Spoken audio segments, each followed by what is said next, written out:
stood in the barren land of sin and shame. Oh, wonderful and bountiful supply, drinking at the springs of living water. And now my soul is satisfied, drinking at the springs of living water. Oh, wonderful and bountiful supply. Oh, wonderful and bountiful supply. Oh, wonderful and bountiful supply.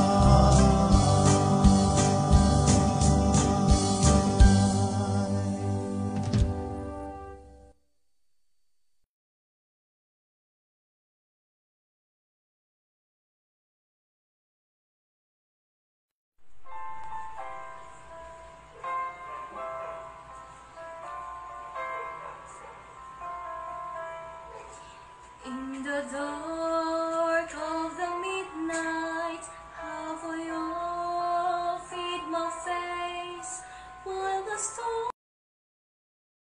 is above me and there's no hiding place? May the crash of the thunder, precious Lord, hear my cry, keep me safe till the storm passes by. Till the storm passes over, till the thunder sounds no more, till the clouds roll forever from the sky.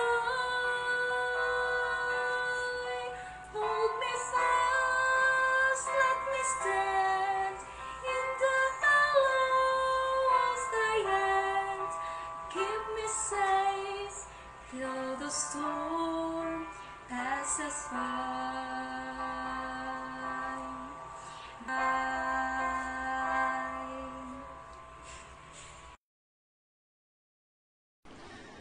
Hello everyone! Good evening!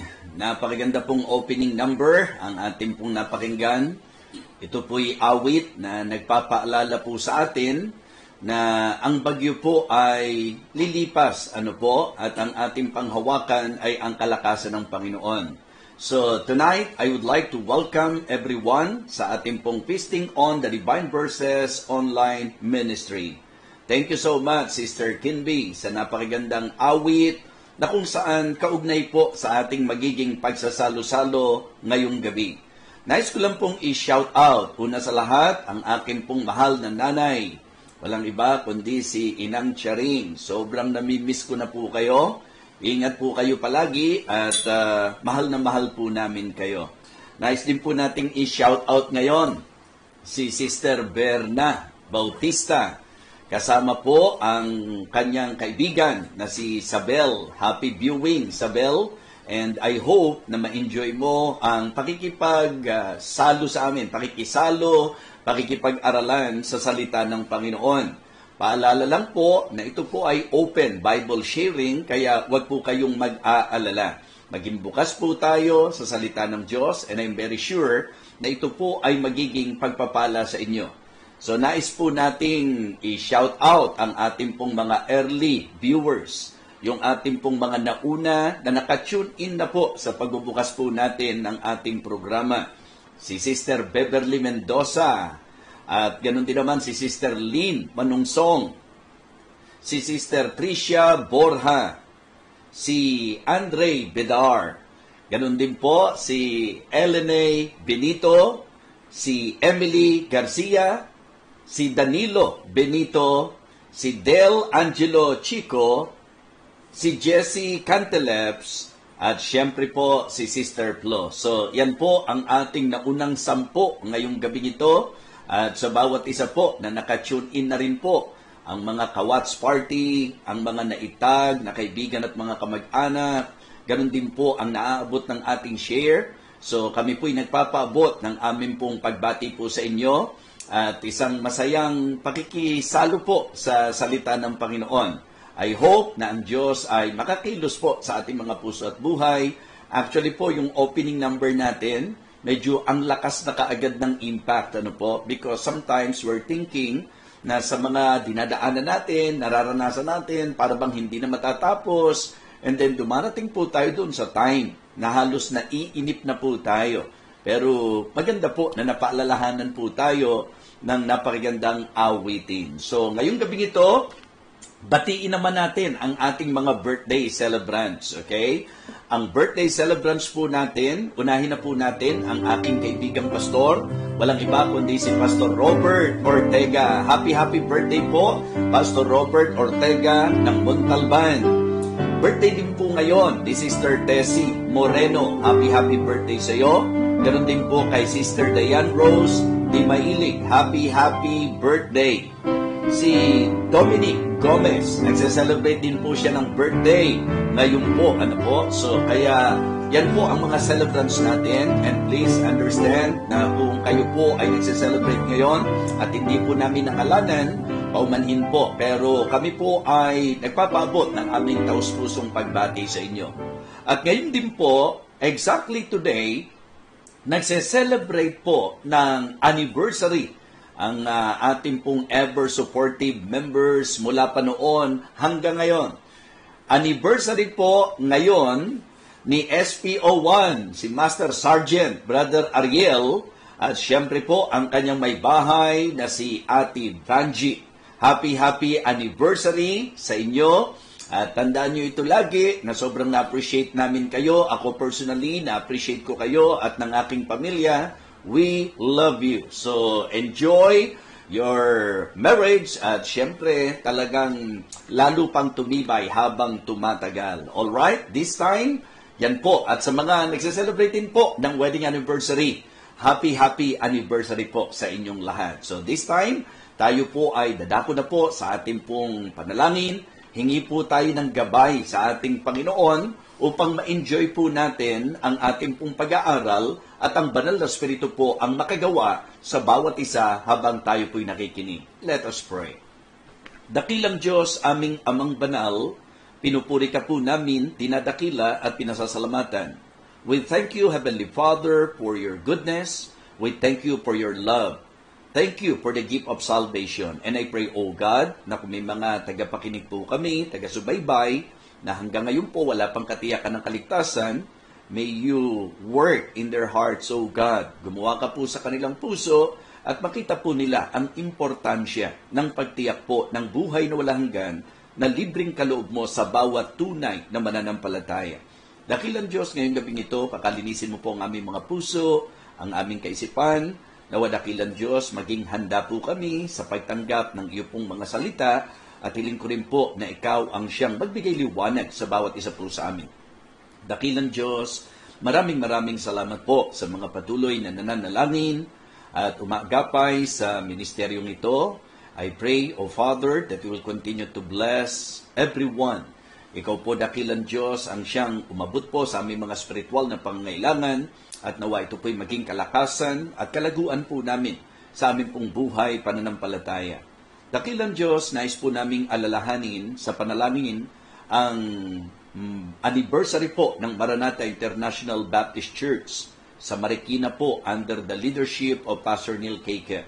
Pagpalain mo po ang celebration, lalo na po sa pagkakataong ito, na ngayon po ay nagkakahigpitang muli dahil sa sitwasyon at dahil sa pagtaas ng cases po ng virus. Panginoon, we pray para sa iyo pong intervention at nawadakilang Diyos, lalo mo pa pong palaguin po ang MIBC Marikina, kasama po ang mga members. Salamat po sa mga patuloy na yumayakap sa ministeryong ito. Salamat po sa gawain ito na napasimulan po ng aming mahal na Bishop Orara. Salamat po at nawa patuloy po, maingatan po ang legacy na kanya pong iniwanan sa iyong kapurihan at sa iyong kadakilaan. Nais din po naming ilapit sa iyo ang anniversary din po ng Maranatha International Baptist Church Burgos at East Twin, Panginoon. Ang Pastor Lito Paraiso, ang kanyang pamilya. Ganon din po si Pastor Quezon, Panginoon.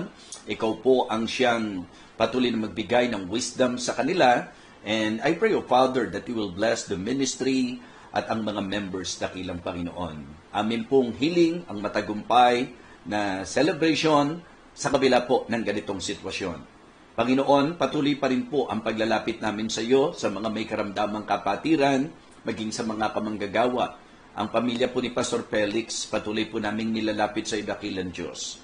Salamat po sapagkat ikaw ang siyang gumagawa upang sila po'y mapalakas. Maging si Sister Raquel, kanole Panginoon, ikaw po ang siyang magpalakas patuloy sa kanya. Ganon din po si Preacher Al, ang kanya pong may bahay, si Sister Ann. Ingatan mo po sila, palakasin po, makarecover, at maging ang kanilang mga anak, ingatan mo po, dakilang Diyos. Panginoon, inilalapit din po namin sa iyo ang mga cancer patients, ganon din po, dakilang Diyos, ang mga patuloy naming hinihiling para sa complete recovery, katulad po ni Pastor Ferdy Marasigan. Lord, we pray para sa kanyang kalakasan, yung pong maibalik po sa dati po, Panginoon, sa biyaya mo, nangahawakan po kami. Nawa, ikaw po ang siyang patuloy na magpahayag ng iyong kahabagan sa amin, at yun din naman si Preacher Henry, Panginoon, may you continue to help him to completely recover sa kanya pong naging kalagayan, Panginoon. Hiling ko po, dakilang Diyos, na ikaw po ang siyang umabot din po kay Pastor Arnel Fernandez sa kanyang may bahay. Ganon din po ang ilan pa sa mga tinamaan naman po ng COVID-19. Panginoon, ang bagong variant na ito na ngayon po ay mas dangerous. We pray, Father, that you will protect us and please maging cooperative din po kami, dakilang Diyos. Ang mga local churches, inilalapit ko po sa iyo. Ang mga outreaches at missions here and abroad, inilalapit po namin sa iyo. Ang patuloy po na pagtatapos po ng apartment nila Sister Lina, dakilang Diyos. Ang provision mo at ang pangangalaga mo rin po at ang paggabay mo sa paggawa at pagtatapos po nito. Panginoon, hinihiling ko rin po sa iyo yung mga kapatiran po namin, ang Barbado family, ganon din po ang pamilya po nila Atimaan, dito po at maging doon po sa Cagayan, Panginoon, sa kanila pong lugar. Ingatan mo po sila, Panginoon. Hiling ko rin po ang mga kapatiran po na nasa abroad. Ikaw po ang siyang magprotekta sa kanila, mag-ingat sa kanila. Ang akin pong pamilya, dakilang Diyos, nilalapit ko po si Maris, ang everyday protection mo po sa kanya. Huwag mo pong hayaan na siya po ay ma-infect. Ganon din po, dakilang Diyos, ang kalakasan po ng kanyang katawan. Si Sophia Maris, dakilang Diyos, hiling ko po sa iyo ang patuloy na gabay mo sa kanya, ang pag-iingat mo sa kanya, ang kanya pong kalakasan, at ang direksyon mo po sa kanyang buhay, lalo na po sa kanyang pag-aaral. Ipinagkakatiwala ko pong iyong masaganang biyaya. Nawa, yakapin mo pong patuloy ang aming pamilya ng iyong pong pag-iingat at probisyon. Nawa, Panginoon, galing na rin po ang vertigo ni Sister Dang, Panginoon. Salamat din po sa masayang fellowship, Panginoon. Si Sister Miho, ang kanyang mga prayer concern, patuloy na inilalapit po namin sa iyo. Ganon din po ang mga Bible studies po namin. Nawa ito po ay patuloy na papagbungahin mo, dakilang Diyos. Ang mga discipleship na ginagawa po namin, ang lahat po ng online streaming na ikaw po ang itinataas at ang salita mo po ang pinapangaral mula po umaga hanggang gabi, na nagiging kalakasan po ng mga maging mananampalataya sa pagkakataong ito. And I pray, O Father, that will continue to reach more souls. Heavenly Father, ikaw po ang siyang gumawa at biyayaan mo po kami, dakilang Diyos. May you continue to give us wisdom para po sa everyday message na kailangan pong ibahagi. Ingatan mo rin po sila Ma'am Merly sa kanila pong biyahe, dakilang Diyos.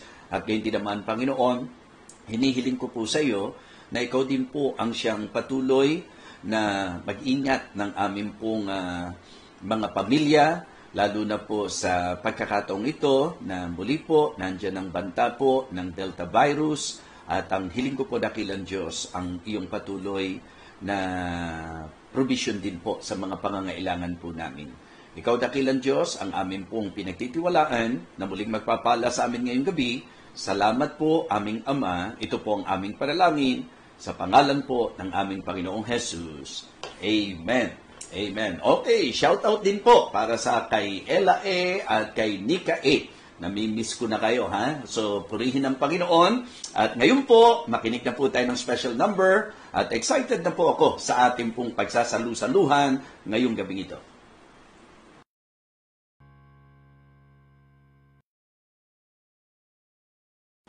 Amen. Thank you so much, Bible Baptist Church of Marilao, sa inyo pong awitin. Actually po, awitan pa lamang natin o yung mga special number pa lang, enough para tayo po ay ma-encourage at mapalakas ngayong gabing ito. Ang ating pong tatalakayin ay may kinalaman po sa bagyo. Of course, may i-apply po natin ito sa bagyo sa ating buhay.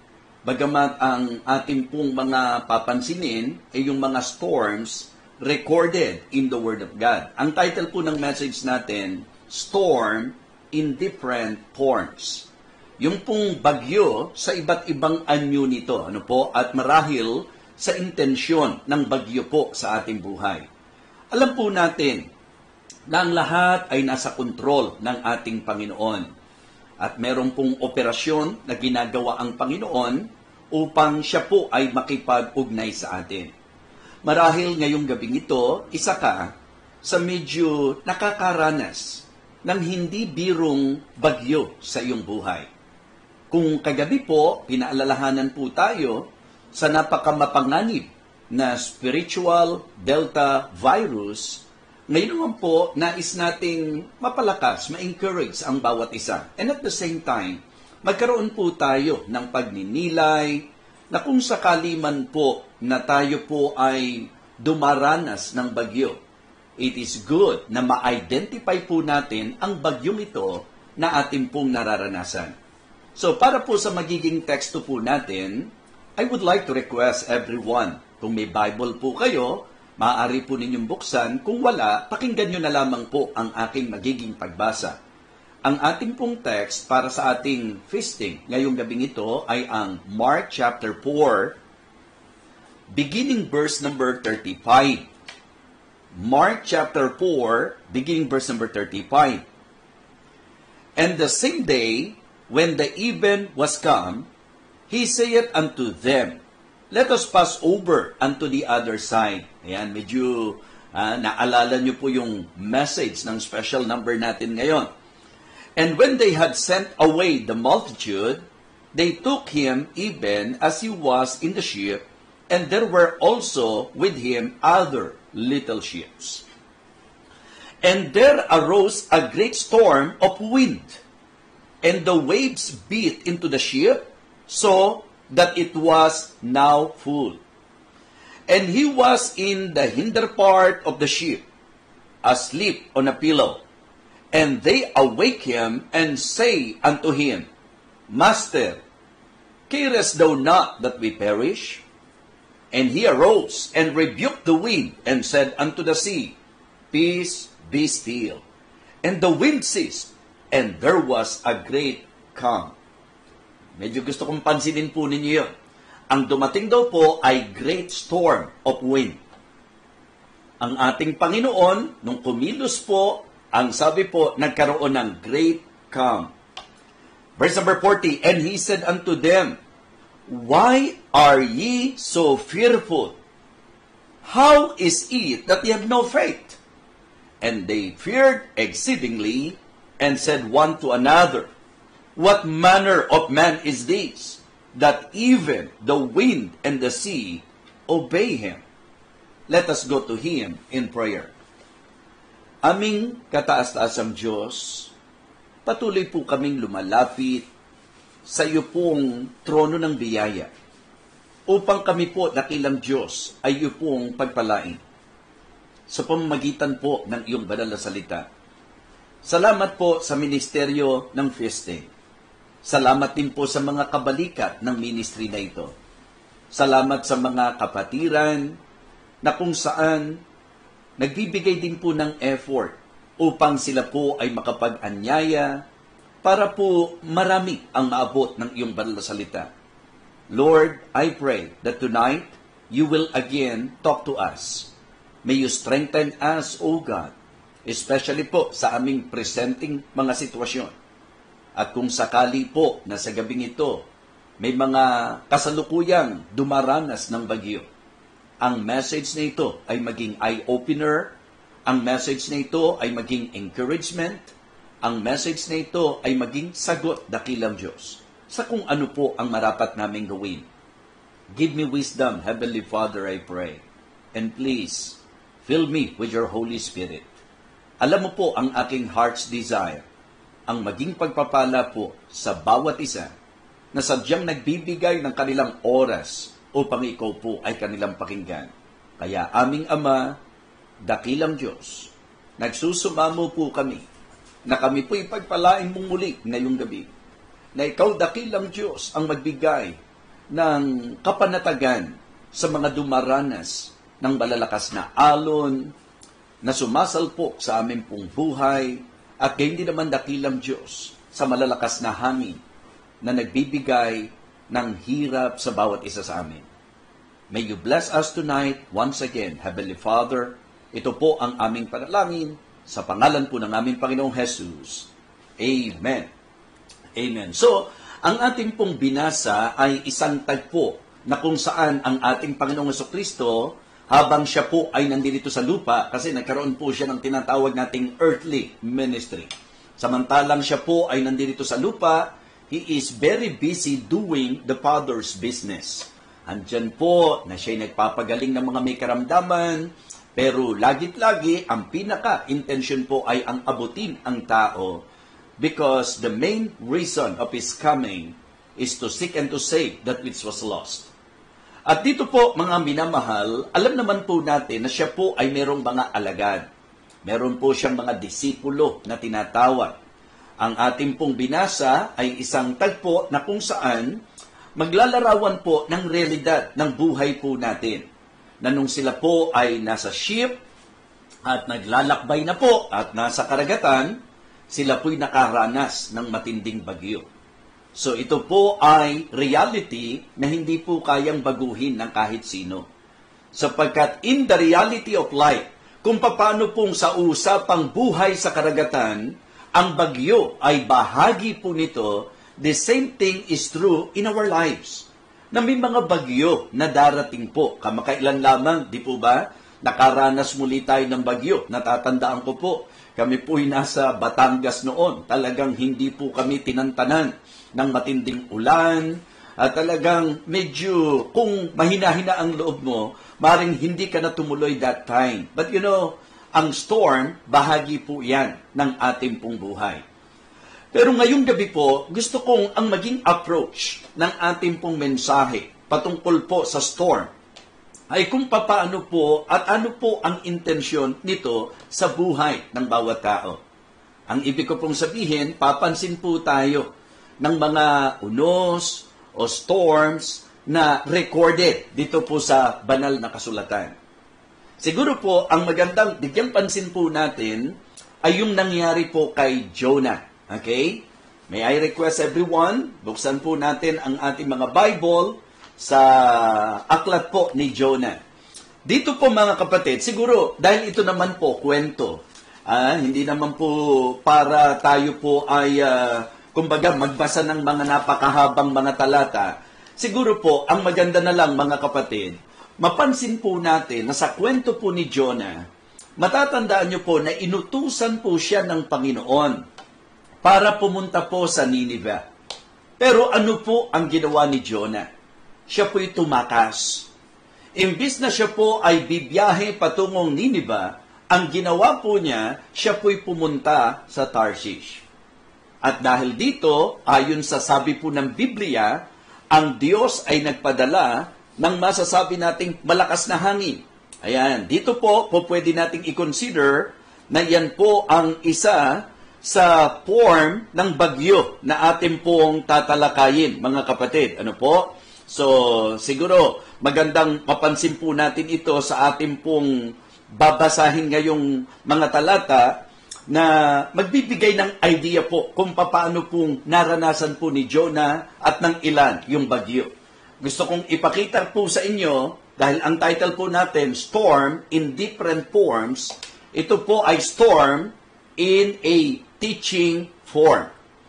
Yung pong bagyo, doon po sa anyo ng pagtuturo. Tingnan niyo po ang sabi ng Jonah, chapter 1. Now the word of the Lord came unto Jonah, the son of Amittai, saying, Arise, go to Nineveh, the great city, and cry against it, for their wickedness is come up before me. But Jonah rose up to flee unto Tarshish from the presence of the Lord, and went down to Joppa, and he found a ship going to Tarshish. So he paid the fare thereof, and went down into it, to go with them unto Tarshish from the presence of the Lord. But the Lord sent out a great wind into the sea, and there was a mighty tempest in the sea, so that the ship was like to be broken. Then the mariners were afraid, and cried every man unto his God, and cast forth the wares that were in the ship into the sea, to lighten it of them. But Jonah was gone down into the sides of the ship, and he lay and was fast asleep. So the shipmaster came to him and said unto him, What meanest thou, O sleeper? Arise, call upon thy God, if so be that God will think upon us, that we perish not. And they said every one to his fellow, Come, let us cast lots, that we may know for whose cause this evil is upon us. So they cast lots, and the lot fell upon Jonah. So, hindi ko na po babasahin yung kabuuan. Ano po?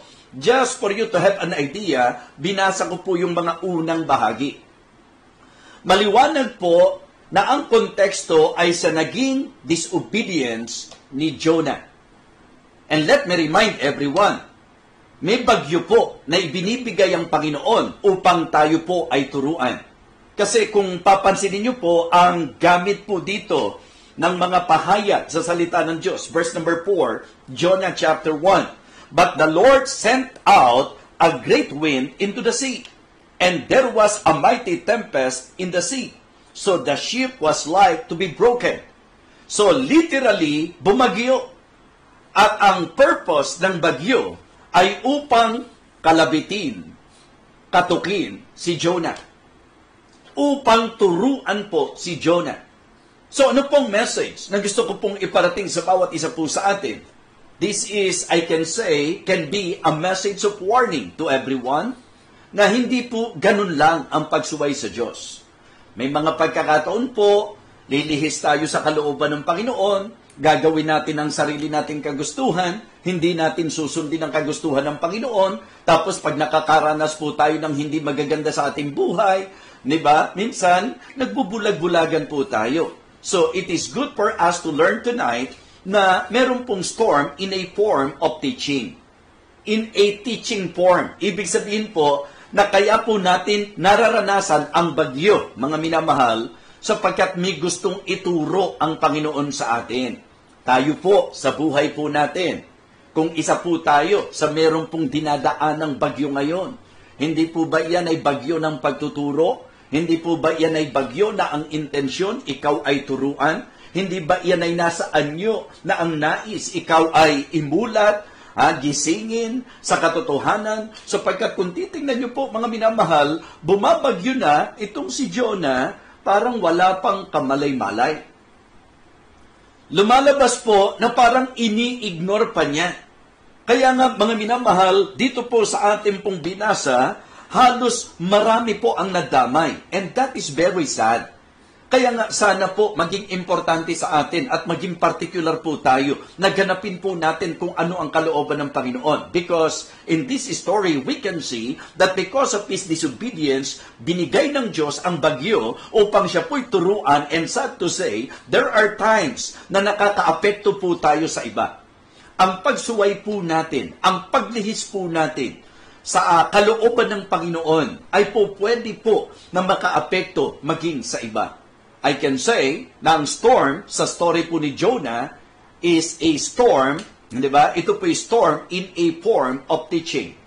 Ito po ay bagyo na saan yung nagtuturo, mga kapatid. Saan yung ng pagtuturo. Kaya nga, aralin po natin. Wag ho yung kapag may mga dumarating sa buhay natin, ang ating pong kaisipan kaagad, parang magturo ng iba, o kaya alam mo namang hindi mo ginagawa ang kalooban ng Diyos, alam mo namang mali ang buhay mo, alam mo namang lihis ka sa Kanya, alam mo naman kung ano yung sinabi niya sa salita niya, intentionally, sinuway natin, binabaliwala natin, tapos kapag dumating ang bagyo, mga kapatid, doon po tayo makapag-iisip-isip.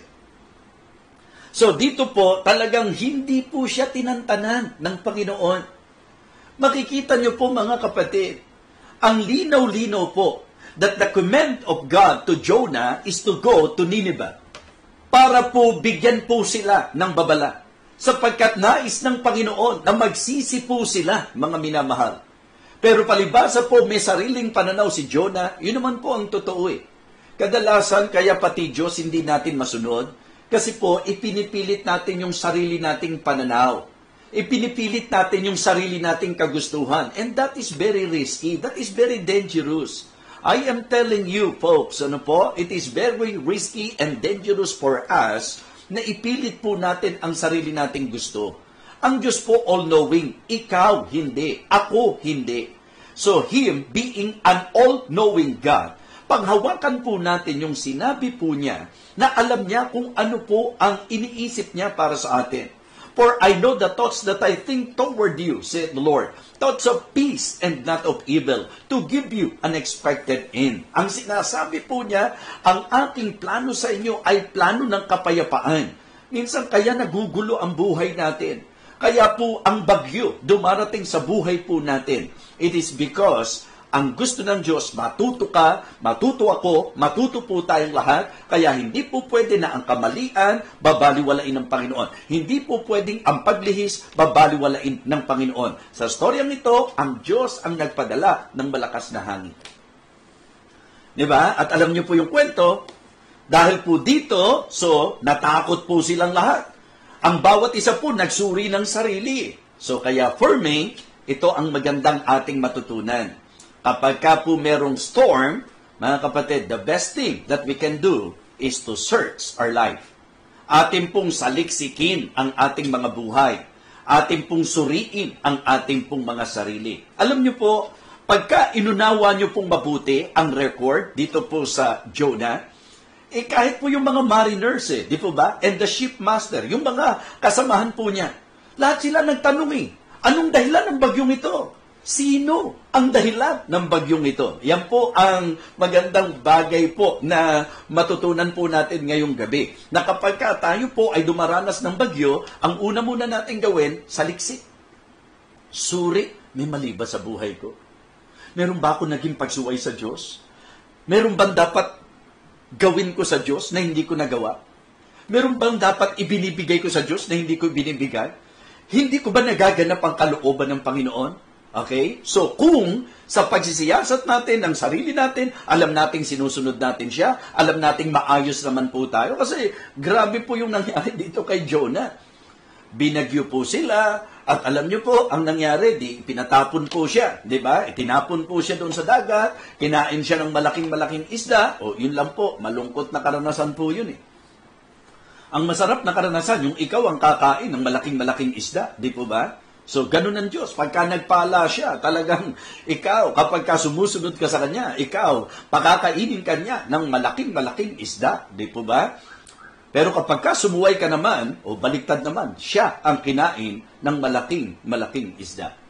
So, mga kapatid, mga minamahal, gusto ko pong ang bawat isa sa atin, as we listen to this message, ay magkaroon po ng self-searching. Because that is the right thing to do. Ang dapat ginagawa po natin pag may nararanasan po tayo ng mga bagyo sa buhay natin, siyasat ng sarili. Lord, tingnan mo naman, baka may mali po sa buhay ko. Search me, O God, and know my heart. Try me and know my thoughts, and see if there be any wicked way in me, and lead me in the way everlasting. Ang pagsuway po, hindi baliwala sa Diyos. Yan po ay po pwedeng maging sanhi ng bagyo sa buhay natin upang tayo po ay turuan. Ang paglihis sa Kanya, ang paglabas natin sa Kanyang kalooban, ang pagpipilit natin ng sarili nating kagustuhan, ang lahat ng ito ay po pwedeng maging sanhi ng bagyo sa ating buhay na ito po ay sa anyo ng pagtuturo. So, storm in a teaching form. Sa teksto po natin, mga minamahal, maganda pong mabigyang pansin naman natin. Halimbawa, nagsuri ka naman ng sarili mo. May problema kang dinadaanan, matindi yung nararanasan mo, yung mga sitwasyon at mga laban sa buhay mo, na parang ang lalakas na alon na sumasalpok sa'yo, parang hangin na talagang tinitinag ka. Kung ikaw, matapos ang lahat ng pagsisiyasat at pagsusuri mo, alam mo na maayos ka naman, Diba?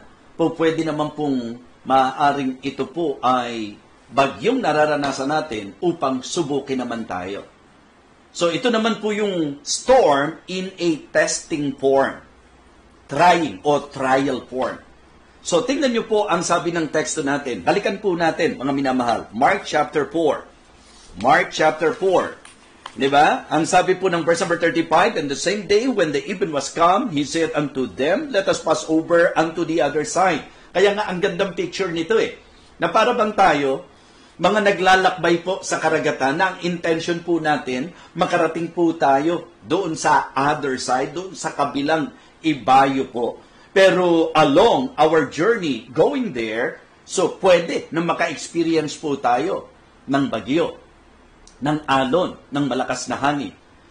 Verse number 36, "And when they had sent away the multitude, they took him even as he was in the ship, and there were also with him other little ships. And there arose a great storm of wind, and the waves beat into the ship, so that it was now full. And he was in the hinder part of the ship, asleep on a pillow. And they awake him, and say unto him, Master, carest thou not that we perish?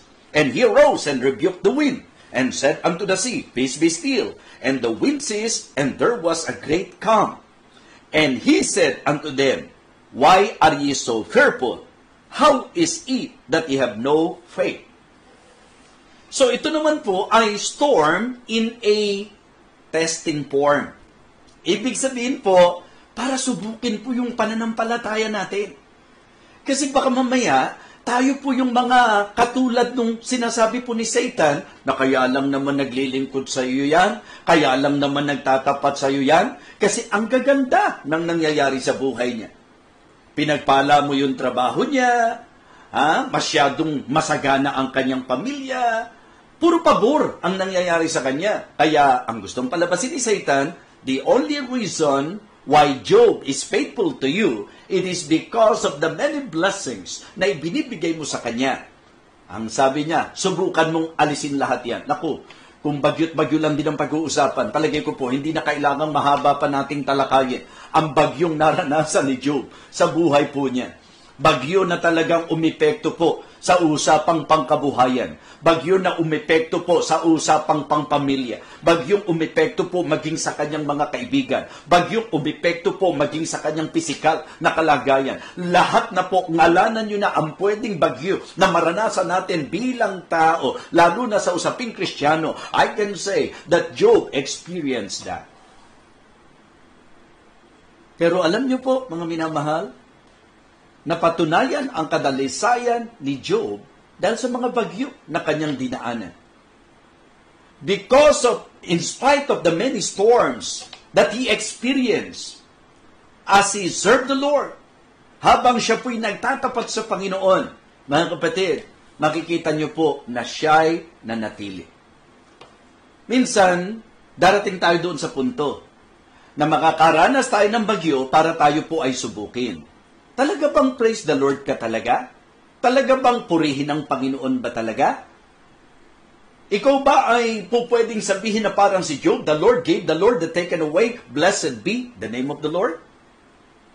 Ikaw ba yung katulad ng triyang Hebrews na iligtas o hindi iligtas doon sa burning fiery furnace, talagang still, you will praise the Lord? Katulad po ba tayo ni Pablo na masagana, salat, matututong makontento at masiyahan at magpapatuloy na maglilingkod sa Panginoon? Lalagay tayo doon sa point na susubukin po tayo ng Panginoon.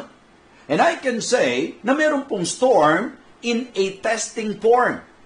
Diba? Trial form. Ibig sabihin po, talagang bagyo yan na susubukin yung pananampalataya mo. And it is very sad because sila po ay medyo napagsabihan ng Panginoon. Ang sabi niya, why are ye so fearful? How is it that ye have no faith? Paano nangyari yan? Nawala kayong pananampalataya. Alam niyo naman yung storya, di po ba? Binasa ko po sa inyo. Alam niyo mga kapatid, pagka po may storm, ang isa sa magandang gawin po natin, search our life. Dito naman sa pagkakataong ito, ang magandang makita niyo po, pagka meron pong storm in a testing form, sinusubok tayo, seek the Lord. hanapin natin ang Panginoon. Amen? So, kasama natin siya. Nandiriyan lang siya. Alam niyo po sa ibang record, ang ginawa po nila, mga sariling paraan. Minsan ganun po tayo. Kapag ka po tayo ay dumaranas ng mga bagyo sa buhay, ang dami na nating naging hakbang. Ang dami na nating nagawa. Tarantang-taranta po tayo.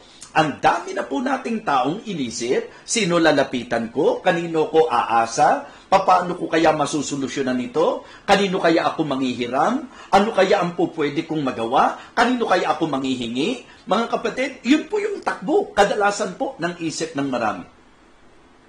And then pagka dumating ka na doon sa point na wala ka nang magawa, ang last resort mo na, doon mo palang may isip. Panginoon, hindi ko na po alam ang gagawin ko. Panginoon, hirap na po ako. Panginoon, bigat na po ako. Doon mo lang siya may isip. Halos lahat naisip mo na. Mga kung sino-sino na ang mga nilapitan mo. Ang Diyos, sa huli mo lang maiisip. Naiisip ko nga, mga kapatid, di ba? Ang isa sa katangian na sinabi ng Bible, ang Diyos natin, jealous God eh. Diba? Ini-imagine ko po na nagseselos ang Panginoon kapag ka po meron kang unang naiisip kaysa sa Kanya eh. Unang tinatakbuhan kaysa sa Kanya. You know, the best person na magandang lapitan na takbuhan natin sa panahon ng bagyo, Panginoon. Sila po, kung titingnan nyo po sa other gospel record, ang makikita nyo po kung ano-ano na po ang ginawa nilang solusyon. Para din po yung sa panahon po nila Jonah, di po ba? Dahil syempre po, lulubog na po sila, so isip na sila ng lahat ng paraan. Kaya nga, meron po akong isang message dito na ang sinasabi ko, nagkakaroon tayo ng problema na kung saan mas bumibigat dahil pag tayo napasok sa isang sitwasyon o maaring ilarawan na nga po natin, pagka dumanas po tayo ng bagyo, gumagawa tayo ng mga man-made solution. At sa paggawa po natin ng man-made solution, maraming nawawala sa atin. Samantalang pag Diyos pala nilapitan natin, po pwede namang hindi na sana nawala yung mga nawala sa atin. Pwede na sanang hindi naapektuhan yung mga hindi naapektuhan. But the problem is, ang nahuhuli, Panginoon. Alam niyo po, mga kapatid, sa lahat ng bagay na meron tayo, Diyos ang dapat mauna. Sa lahat ng mga problema na meron tayo, Diyos din po ang dapat mauna. Siya po ang dapat laging una sa buhay natin. Alam niyo po, ang bagyo, kaya dumarating yan para subukin po tayo ng Diyos kung kikilalanin po ba natin siya. Kung maaalala po ba natin siya. Kung lalapit po ba tayo sa Kanya. Bagamat sa pagkakaalam ko nga po, yung iba, kaya lang naaalala ang Diyos kapag may bagyo eh. Diba? Naku, Diyos ko po. Diba? Natatawag po eh. Natatawag po. Pati yata mga ateista, napapadyos ko po kapag mabibigat na ang mga sitwasyon sa buhay. So, ang gusto ko lang pong i-point out, mga kapatid, it is good to identify that storm in your life.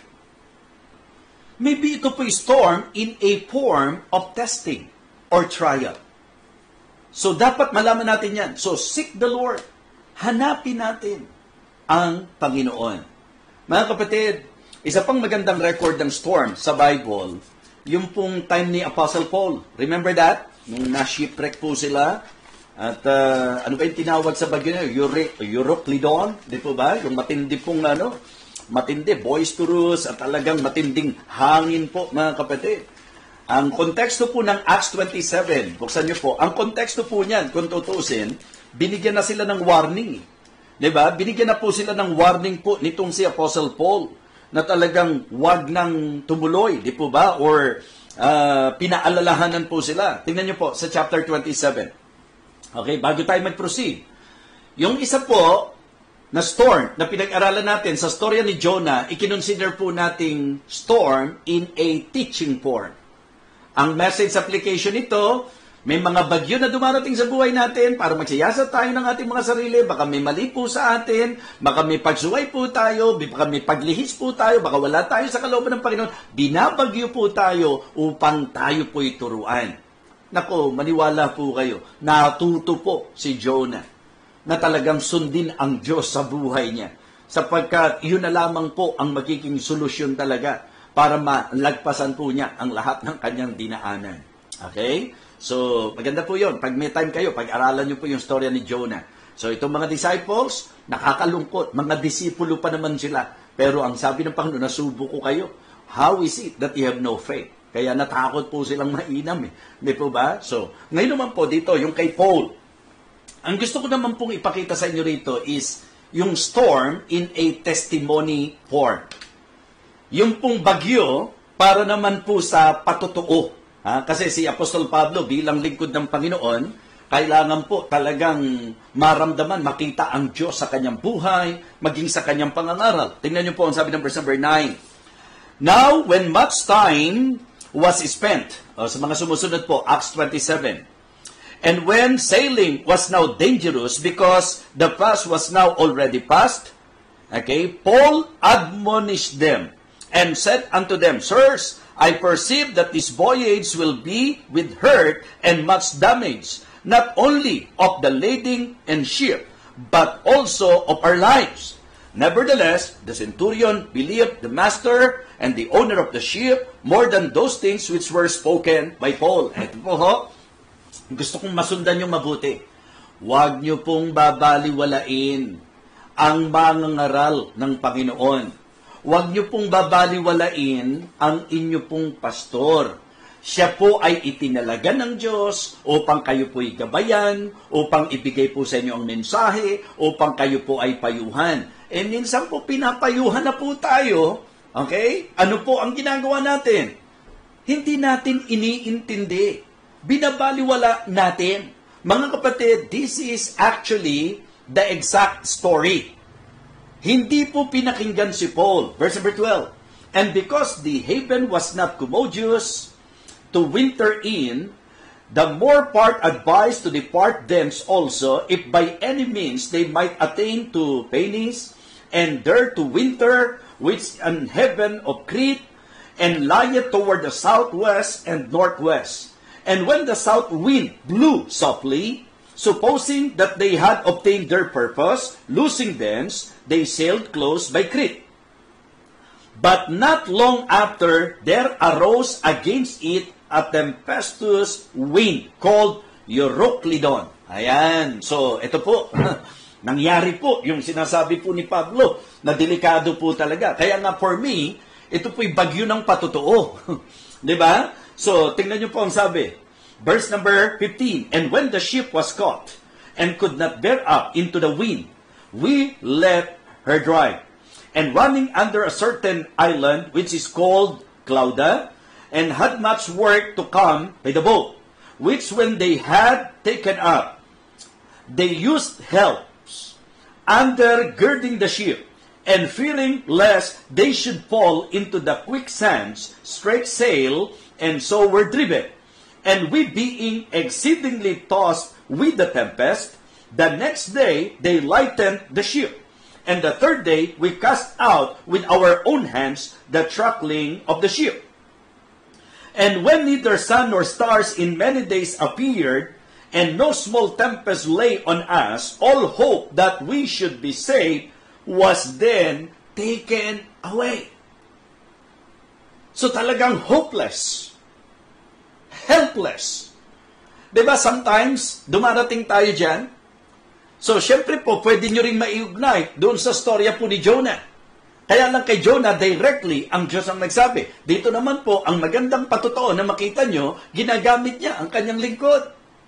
Kaya pwede tayong makaranas ng bagyo kapag binaliwala natin ang tinig ng lingkod ng Panginoon. Pwede tayong mapahama. Yan po ang nangyayari. Napapasama tayo, napapariwara po tayo kapag hindi tayo makinig doon sa ibinigay na tagapangaral ng Panginoon sa atin. You know, the dangerous thing na magagawa po natin is to disregard the voice of God through the given preacher or pastor. Pagka po binaliwala po natin yan, kasi may mga pagkakataon po, talagang yung sarili nating runo, ang ating pong pinaiiral, yung ating pong matinding kagustuhan, ang nananaig. Mga kapatid, kung kayo po'y mananampalataya, it is a very big advantage for you that you have your pastor to guide you, that you have your pastor to give an advice to you every time na kailangan mo, na meron kang pastor to guard you, yun po, and to help you grow spiritually. Pero dapat matutunan po natin to listen to them. Makinig po tayo sa kanila. Mga kapatid, mga minamahal, yun po ang nangyari po sa kanila. Ang sabi ng verse 20, "And when neither sun nor stars in many days appeared, and no small tempest lay on us, all hope that we should be saved was taken away."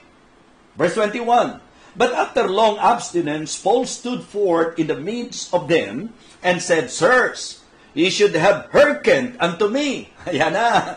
Dapat kasi nakinig kayo. Member, hindi ba nangyayari po yan? Dahil binaliwala mo eh. Pinilit mo yung sarili mong gusto. Ano na ang kinahinatnan? Ano na po ang nangyari? Diba? Sometimes, nagne-negative pa nga tayo eh. Minsan, iniisip natin, pag napagsabihan po tayo, di ba? Nagne-negative pa tayo. But actually, it is for our own good. Because that is the purpose of God in giving us a pastor. Kaya tayo binigyan ng tagapangaral upang gabayan po tayo. So, yan ang purpose niya. Mga kapatid, mga minamahal, ito po ang sabi. Again, verse 21. "But after long abstinence, Paul stood forth in the midst of them, and said, Sirs, you should have hearkened unto me, and not have loosed from Crete, and to have gained this harm and loss." Sana hindi nyo na naranasan ito. Sana hindi kayo darating sa ganitong kalagayan. Ibig sabihin, sana hindi nyo na-experience ang bagyong ito. Kasi nga, kung nakinig tayo di po ba? Kaya testimony po ito. Ito po storm in a testimony form. Napakaganda po na ating pong matutunan yan. Verse 22, "And now I exhort you to be of good cheer, for there shall be no loss of any man's life among you, but of the sheep. For there stood by me this night the angel of God, whose I am and whom I serve, saying, Fear not, Paul, thou must be brought before Caesar, and lo, God hath given thee all them that sail with thee. Wherefore, sirs, be of good cheer, for I believe God, that it shall be even as it was told me." So dito po, ang magandang matutunan po natin sa storm, mga kapatid, surrender and lean. Matuto na tayong sumuko. Ibig sabihin, umamin. Matuto na tayong mag-submit. Submit and lean. Di po ba? So, tayo po ay manghawakan. Yun po ang ginawa ni Apostol Pablo. He stood up para po yung mga tao po mapanatag po sila. Alam nyo, yan ang katotohanan. Sa buhay po, ito, bagamat hindi naman member yan, pero ilalarawan po natin ng mga tao na inilagay ng Panginoon, doon po sa puder ni Apostol Pablo. So, yung mga members, nilagay kayo sa puder ng inyong mga pastor. So, sila po'y ginagamit ng Panginoon, para payuhan tayo, para papag-ingatin po tayo, para sabihin po sa atin kung ano ang kalooban ng Panginoon, para masabi po sa atin na ito ang pwede niyong maranasan pag ginawa mo yan, pag itinuloy mo yung balak mo na yan, pagka talagang ikaw ay sumuway, ito ang po pwedeng mangyari sa iyo. Yan po ang mga bagay na dapat po nating maintindihan dito. Pero mga kapatid, mga minamahal, ang kagandahan po dito, yung bang idea na may assurance from the Lord na sinabi po niya kay Paul. Kaya naman si Pablo, ang message niya, alam nyo, sa panahon ng bagyo, ito ang magandang message. Be of good cheer. Amen? Because God can calm the storm. Kaya pong ikalma ng Diyos ang bagyo sapagkat nasa pangangalaga po tayo ng Panginoon. So, I can say na ito po ay malinaw na bagyo ng patotoo na mayroon po tayong mararanasang hindi maganda kapag ka dinisregard po natin ang tagapangalaga, ang tagapanguna, ang inatasan ng Panginoon upang magsalita po sa atin. Amen? So, kaya ito po'y storm in a testimony form. Una po, storm in a teaching form. Pangalawa, storm in a testing or trial form. Pangatlo po, storm in a testimony form. Okay? So, yung panghuli. Yung panghuli po. Sa story ni Noah, grabe po. Siguro, sa lahat ng storm na po pwede pong mabasa nyo sa Bible, ito po ang pinakamatindi. Pinakamatinding storm ito. Ito po ay tatawagin nating storm in a tragic form. Diba? So, medyo Matindi po ito, mga kapatid. Mapaminsala na po ito. At ang pipinsalain po nito ay ang mga hindi kumikilala sa Diyos. Kaya para sa akin po, mga kapatid, tayo po ay magbigay pagpapahalaga sa kaligtasan, sa warning na ibinibigay ng Panginoon sa bawat isa sa atin. So, ang ating pong magandang mabigyang pansin, doon po sa storm in a tragic form. Ano po ba ang context? Malinaw po, from Genesis chapter 6, malinaw po na ang presentation po ng sulat po sa aklat ng Genesis, na ang kasamaan daw po ng tao, talamak na, sobra-sobra na nakarating na sa harapan ng Panginoon. And because of that, talagang, and it repented God. Yun po ang sabi. Diba? Talagang pinagsisihan po ng Panginoon. Yung idea po dito, godly sorrow.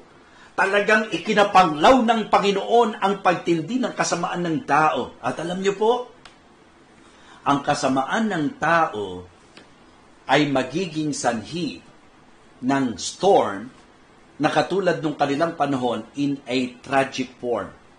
Nakakakilabot po. Isipin niyo yun. Isipin niyo po, mga kapatid. And the sad truth is that, in that story, ang pinakamalungkot dito, the Lord actually used Noah to give warning to the people. Pero ano po ang ginawa ng mga tao?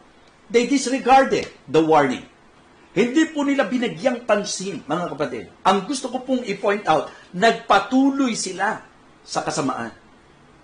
Okay? Nagpatuloy po sila sa kanilang kasamaan.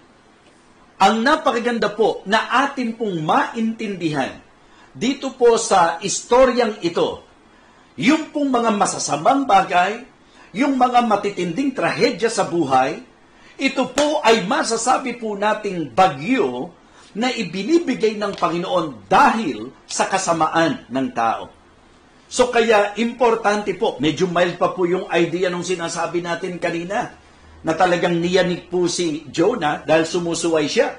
Pero dito po ang gusto kong sabihin, kaya nga ito ang dapat ipanalangin natin sa ating bansa, na tayo po ay talagang mga Kristiyano, magkapit-kapit kamay tayo, magkaisang puso tayo to pray for our country, because undeniably, kung papanong ang mundong ito ay patuloy sa kasamaan, ito po ay masasabi nating naka-direksyon sa matinding kapahamakan.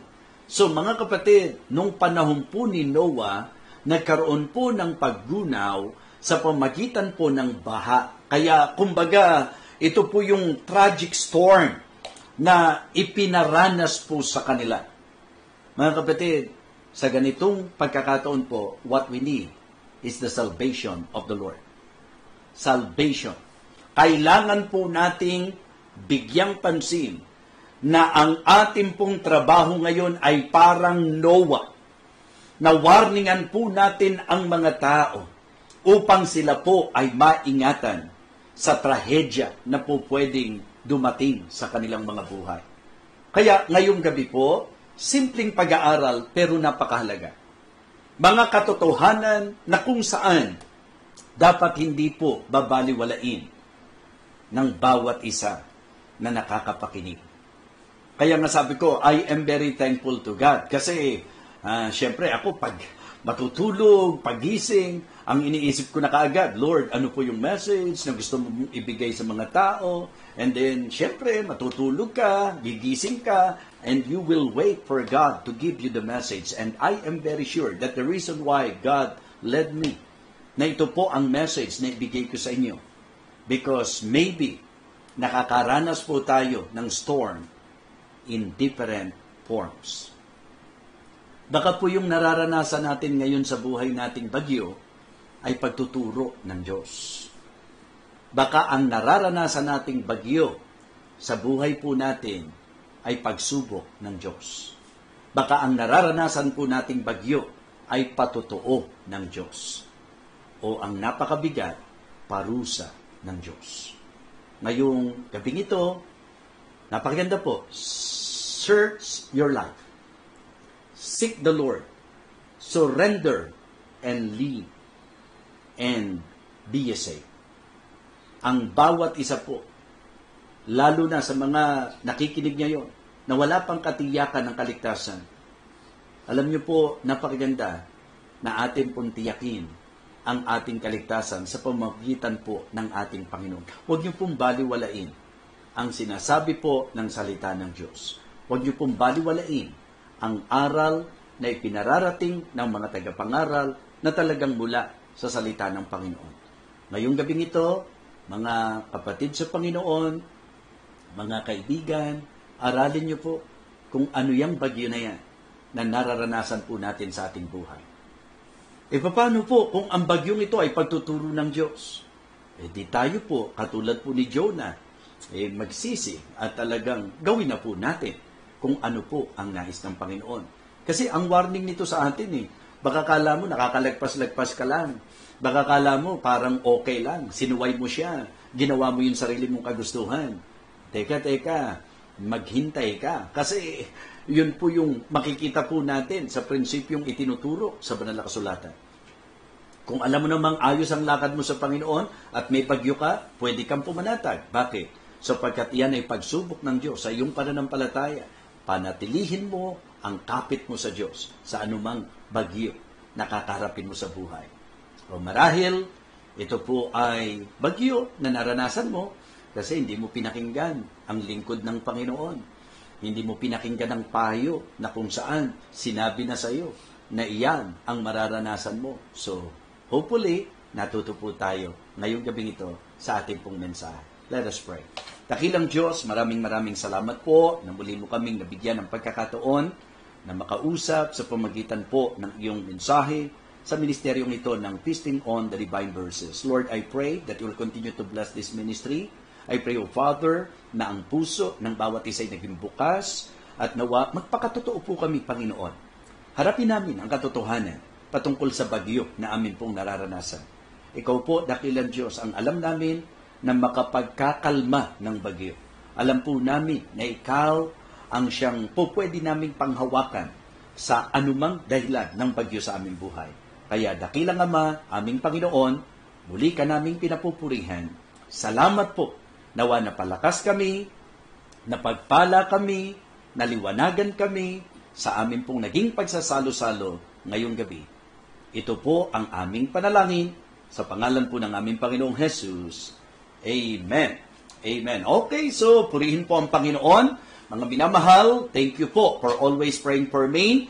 At sa pananalangin nyo po, kasama po kayo sa nagbebenepisyo, sapagkat sa totoo lang, kanina po, matindi po ang headache ng inyo pong lingkod, but I praise God, sapagkat yung grace po niya, yung enabling grace niya, talagang ibinibigay po niya para tayo po ay patuloy na magsalo-salo sa masaganang salita ng Panginoon dito po sa ministeryong ito. Again, thank you so much.